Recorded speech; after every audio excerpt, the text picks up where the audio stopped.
ओम शांति। आज का विजय मंत्र है, बहुत ही आपको जीवन में प्रेरणा देने वाला है। जीवन के अंदर कुछ भी घटित हो जाता है, अगर हमारे अपेक्षा के अनुरूप नहीं होता है तो हमें बहुत ही संकल्प चलते हैं। हम नाराज हो जाते हैं, ईश्वर को दोष देने लगते हैं। लेकिन जीवन के इस पथ पर चलते चलते हमेशा इस बात का हमें ध्यान रखना है कि अत्यधिक सोच हमें परेशान करते हैं, हमारे आनंद को छीन लेते हैं। जब हमारे सोच अर्थात संकल्प जितने कम होंगे, उतने ही जीवन के अंदर हम सुख और शांति का अनुभव कर पाएंगे।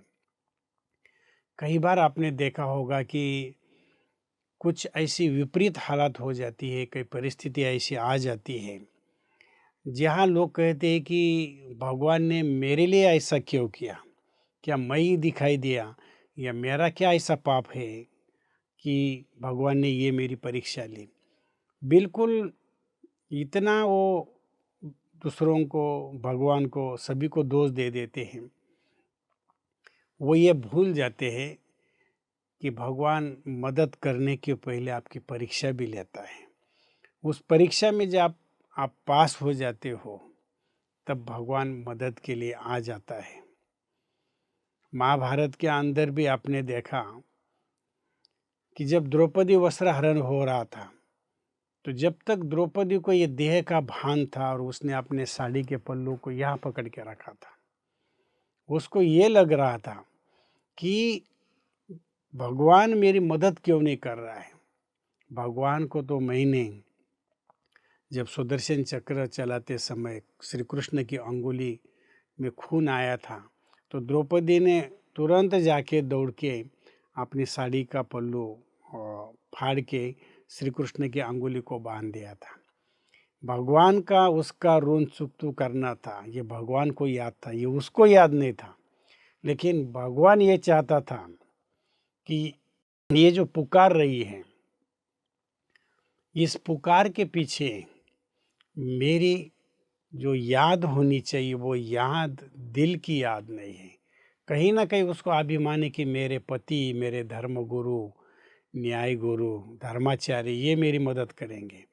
लेकिन जब उसका एक विश्वास उड़ गया कि ये देह के संबंधी मेरे कोई काम में नहीं आने वाले हैं, और जब वो ऊपर देखने लगी और उसने हाथ छोड़ दिया, तो शासन जब वो साड़ी खींच रहा था, तो उसी समय जब उसने अपना सर्वस्व समर्पण किया, तो वो जो साड़ी उसको लपेटना शुरू हो गई।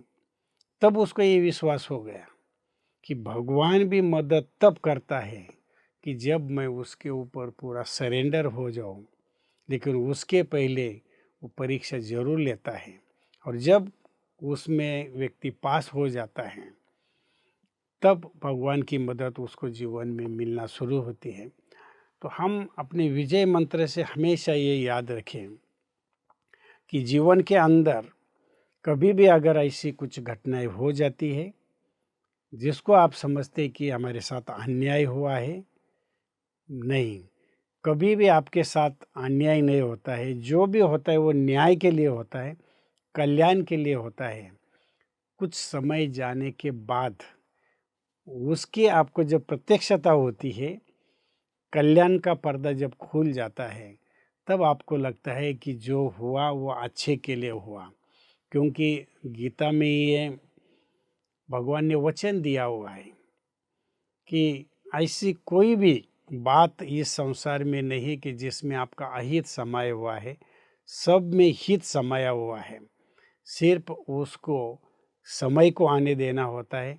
समय आने के बाद आपको पता पड़ता है ये तो राइट वही बात है। उसके अंदर कई पिछले जन्मों का कुछ कर्मों का हिसाब होता है। जब वो हिसाब चुकता हो जाता है, तो हमारे अच्छे दिन आना शुरू हो जाते हैं। इसलिए जीवन का आनंद लेने के लिए हमें अपने सोच को अत्यधिक नहीं चलाना है, हमें अपने सोच को कम करना है।